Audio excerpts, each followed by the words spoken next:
Charge, Senator Hawley. Thank you, Mr. Chairman. Ms. Monaco, I want to come back to this extraordinary letter and memorandum that the Attorney General of the United States issued yesterday. Practically every day brings new reports about this administration weaponizing the federal bureaucracy to go after political opponents.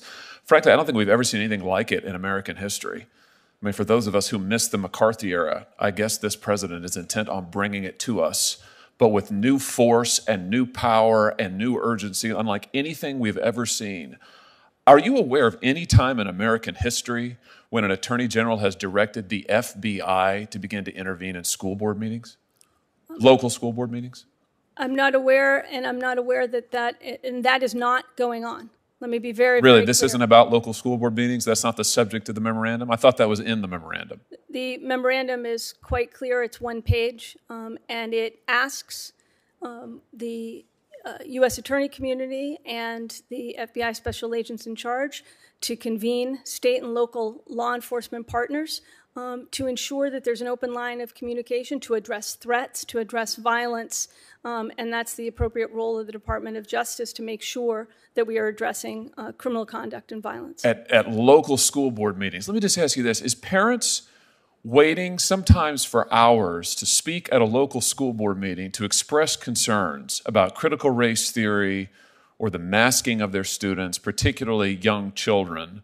Is that in and of itself, is that harassment and intimidation? Is waiting to express one's view at a school board meeting harassment and intimidation? As the Attorney General's memorandum made quite clear, spirited debate is welcome, is a hallmark of this country. It's something we all should engage in. And no, I don't think so, Ms. Monaco. With all due respect, it didn't make it quite clear. It doesn't define those terms, nor does it define harassment or intimidation. It talks about violence. I think we can agree that violence shouldn't be condoned or looked aside from in any way, swept under the rug at all.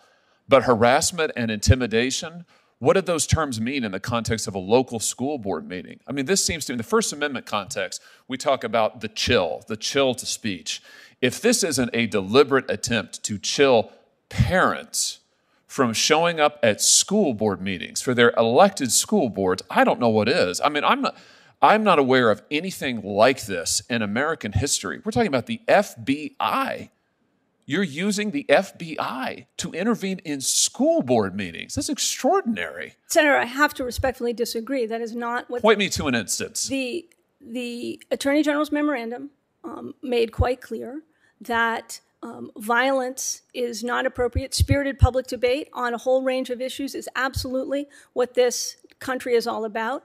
Then why is it being investigated by the FBI? It is not. When and if any situation turns to violence, then that is the appropriate role of law enforcement to address it.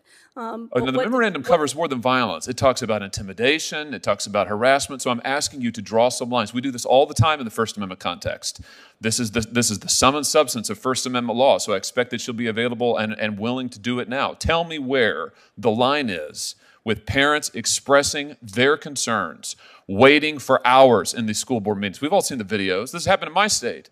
Parents have waited for hours. Sometimes the school board meetings have been ended before they can speak because the school board doesn't want to hear it. And now parents are told that if they wait and they express their views, that they may be investigated for intimidation? I don't know who's telling them that, Senator. The job of the Justice Department is to investigate crimes. When a situation turns to violence, when and if a situation turns to violence, it's the job of the Justice Department and local law enforcement to address that. The Attorney General's memorandum simply asked the U.S. attorney community, the FBI, and their counterparts to ensure that state and local law enforcement has an open line of communication to report threats, whether they happen in the context of election officials being threatened, whether they happen in the context of members of Congress being threatened, which the FBI responds to on a regular basis, as is appropriate. The job of the Justice Department is to address criminal conduct. You know, all I can say is this is truly extraordinary. I think you know it is. It's unprecedented. You can't point to a single instance where anything like this has happened before. And I think parents across this country are going to be stunned to learn, stunned, that if they show up at a local school board meeting, by the way, where they have the right to appear and be heard, where they have the right to say something about their children's education, where they have the right to vote, and you are attempting to intimidate them. You are attempting to silence them. You are attempting to interfere with their rights as parents and, yes, with their rights as voters. This is wrong. This is dangerous. And I cannot believe that an Attorney General of the United States is engaging in this kind of conduct. And frankly, I can't believe that you are sitting here today defending it. I intend to get answers to these questions. You won't answer my questions. I'm going to get answers to these questions. Mr. Chairman, we need to have a hearing on this subject. We need to hear from the Attorney General himself. He needs to come here, take the oath, sit there, and answer questions. We have never seen anything like this before in our country's history. And frankly, I want to say I think it is a dangerous, dangerous precedent. This hearing on Violence Against Women Act will continue. Senator Coons. Thank you, Chairman Durbin.